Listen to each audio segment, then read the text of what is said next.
Good morning. Happy Wednesday. Let me get my treadmill going. I forgot to start it on. Not going to get far without that. All right. February 24th. We're on day, I think, 47. Yeah, 47. All right. Awesome. We're almost to day 50. How exciting is that? I don't stick with many things for 50 days. So I'm pretty excited about that. So haven't missed a day. All right, let's do this. February 24th, appointed festivals, Leviticus 23, 1 through 4. Let me see if I can adjust this a little. I feel like it's falling off the treadmill, and that's all I need. There we go. All right, Leviticus 23, 1 through 4. The Lord said to Moses, "Give the following instructions to the people of Israel. These are the Lord's appointed feasts, which you are to proclaim as official days for the Holy Assembly. You have 6 days each week for your ordinary work, but the seventh day is a Sabbath day of complete rest, an official day for Holy Assembly. It is the Lord's Sabbath day, and it must be observed wherever you live. In addition to the Sabbath, there are days of these are the Lord's appointed festivals, the official days for Holy Assembly that are celebrated at their proper times each year. Passover and the Festival of Unleavened Bread, Leviticus 23, 5 through 8.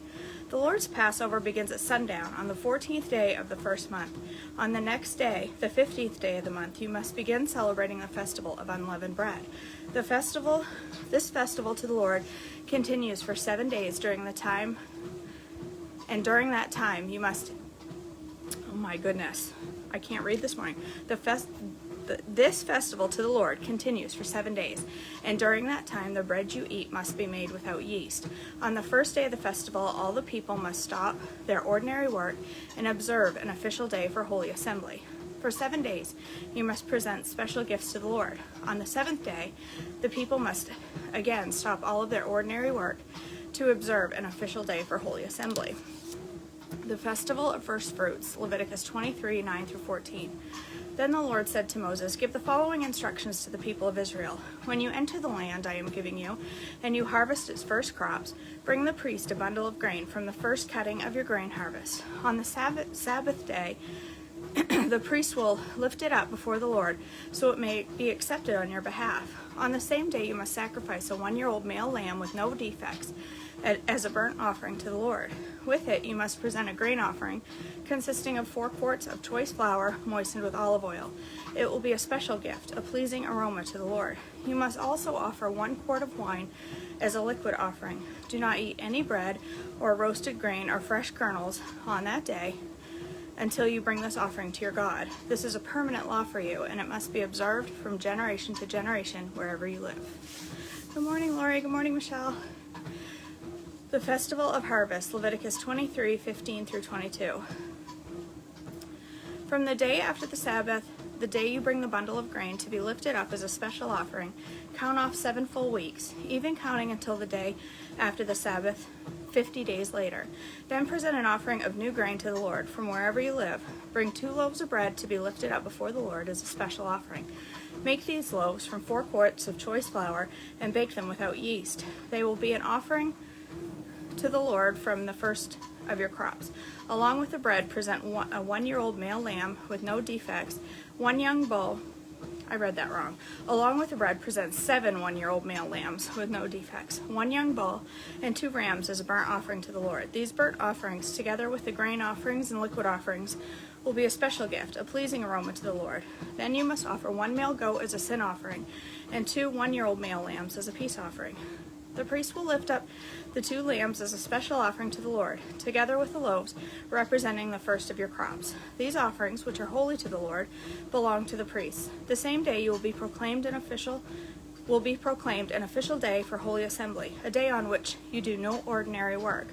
This is a permanent law for you, and it must be observed from generation to generation wherever you live.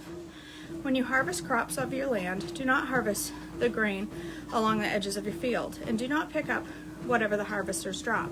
Leave it for the poor and the foreigners living among you. I am the Lord your God. All right, the Festival of Trumpets, Leviticus 23, 23 through 25. The Lord said to Moses, "Give the following instructions to the people of Israel. On the first day of the appointed month in early autumn, You are to observe a day of complete rest. It will be an official day for Holy Assembly, a day commemorated with loud blasts of a trumpet. You must do no ordinary work on that day. Instead, you are to present special gifts to the Lord. Having some trouble staying connected this morning, so sorry if it cuts out. The Day of Atonement, Leviticus 23:26 through 32. Then the Lord said to Moses, "Be careful to celebrate the Day of Atonement on the 10th day of the same month, 9 days after the Festival of Trumpets. You must observe it as an official day for Holy Assembly, a day to deny yourselves and present special gifts to the Lord. Do no work during that entire day, because it is the Day of Atonement, when offerings of purification are made for you, making you right with the Lord your God. All who do not deny themselves that day will be cut off from God's people. And I will destroy anyone among you who does any work on that day. You must not do any work at all. This is a permanent law for you, and it must be observed from generation to generation wherever you live. This will be a Sabbath day of complete rest for you, and on that day you must deny yourselves. This day of rest will begin at sundown on the 9th day of the month and extend until sundown on the 10th day." The Festival of Shelters, Leviticus 23:33 through 44. And the Lord said to Moses, "Give the following instructions to the people of Israel. Begin celebrating the Festival of Shelters on the 15th day of the appointed month, 5 days after the Day of Atonement. This festival of the Lord will last for 7 days. On the first day of the festival, you must proclaim an official day when you do no ordinary work. For 7 days, you must present special gifts to the Lord. The 8th day is another holy day on which you present your special gifts to the Lord. This will be a solemn occasion, and no ordinary work may be done on that day. These are the Lord's appointed festivals. Celebrate them each year as an official day for Holy Assembly by presenting special gifts to the Lord, burnt offerings, grain offerings, sacrifices, and liquid offerings, each on its proper day. These festivals must be observed in addition to the Lord's regular Sabbath days, and the offerings are in addition to your personal gifts, the offerings you give, and the voluntary offerings you present to the Lord. Remember that this 7-day festival to the Lord, the Festival of Shelters, begins on the 15th day of the appointed month, after you have harvested all the produce of the land. The first day and the 8th day of the festival will be complete rest. On the first day, gather branches from magnificent trees, palm fronds, boughs from leafy trees, and willows that grow by the streams. Then celebrate with joy before the Lord your God for 7 days. You must observe this festival to the Lord for 7 days each year. This is a permanent, and it must be observed in the appointed month, from generation to generation. For 7 days you must live outside in little shelters. All native-born Israelites must live in shelters. This will remind each new generation of Israelites that I made their ancestors live in shelters when I rescued them from the land of Egypt. I am the Lord your God. So Moses gave the Israelites these instructions regarding the annual festivals of the Lord. Pure oil and holy bread, Leviticus 24:1 through 9. The Lord said to Moses, "Command the people of Israel to bring your pure oil of pressed olives for the light, and keep the lamps burning continually. This is a lampstand that stands in the tabernacle, in front of the inner curtain of the shields of the Ark of the Covenant. Aaron must keep the lamps burning in the Lord's presence all night. This is a permanent law for you. It must be observed from generation to generation. Aaron and the priests must tend to lamps on the pure gold lampstand continually in the Lord's presence. You must bake 12 flat loaves of bread from choice flour, using 4 quarts of flour for each loaf. Place the bread before the Lord on the pure gold table, and arrange the loaves in 2 stacks, with 6 loaves in each stack. Put some pure frankincense near each stack to serve as a special gift presented to the Lord. Every Sabbath day this bread must be laid out before the Lord as a gift from the Israelites. It is an ongoing expression of eternal covenant. The loaves of bread will belong to Aaron and his descendants, who must eat them in a sacred place, for they are most holy. It is permanent right of the priest to claim this portion of the special gifts presented to the Lord." An example of just punishment, Leviticus 24:10 through 23. One day a man who had an Israelite mother and an Egyptian father came out of his tent and got in a fight with another Israelite man. During this fight, the son of the Israelite woman blasphemed the name of the Lord with a curse. She brought the man who was brought to Moses for judgment. His mother was Shelomith, the daughter of Dibri of the tribe of Dan. They kept the man in custody until the Lord's will in the matter should be clear to them. Then the Lord said to Moses, "Take the blasphemer outside the camp and tell all of those who heard the curse to lay their hands on his head. Then let the entire community stone him to death. Say to the people of Israel, those who curse their God will be punished for their sin. Anyone who blasphemes the name of the Lord must be stoned to death by the whole community of Israel. Any native-born Israelite or foreigner among you who blasphemes the name of the Lord must be put to death. Anyone who takes another person's life must be put to death. Anyone who kills another person's animal must pay for it in full, a live animal for the animal that was killed. Anyone who must be dealt with according to the injury inflicted. A fracture for a fracture, an eye for an eye, a tooth for a tooth. Whatever anyone does to injure another person must be paid back in kind. Whoever kills an animal must pay for it in full, but whoever kills another person must be put to death." The same standard applies to both native-born Israelites and to the foreigners living among you. I am the Lord your God. After Moses gave all of these instructions to the Israelites, they took the blasphemer outside the camp and stoned him to death. The Israelites did just as the Lord had commanded Moses. Yikes.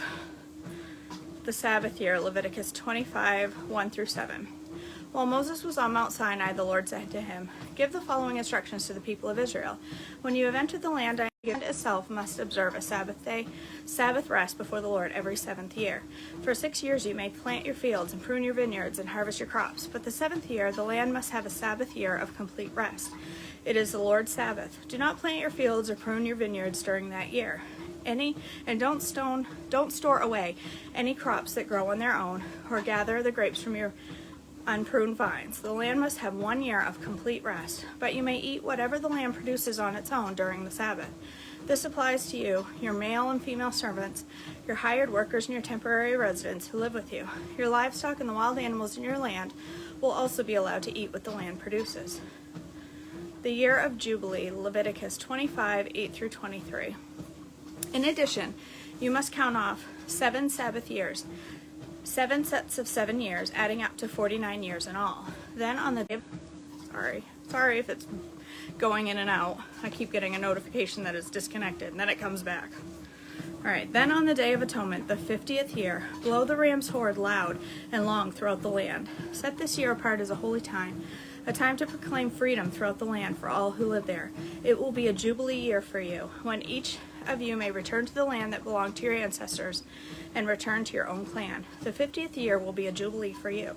During that year, you must not plant your fields or store away the crops that grow on their own, and don't gather the grapes from the unpruned vines. It will be a jubilee but holy. But you may eat whatever the land produces on its own.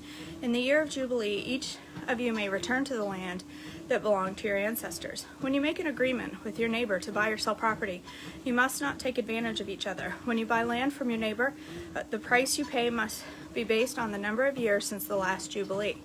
The seller must set a price by taking into account the number of years remaining until the next year of Jubilee. The more years until the next Jubilee, the higher the price. The fewer the years, the lower the price. After all, the person selling the land is actually selling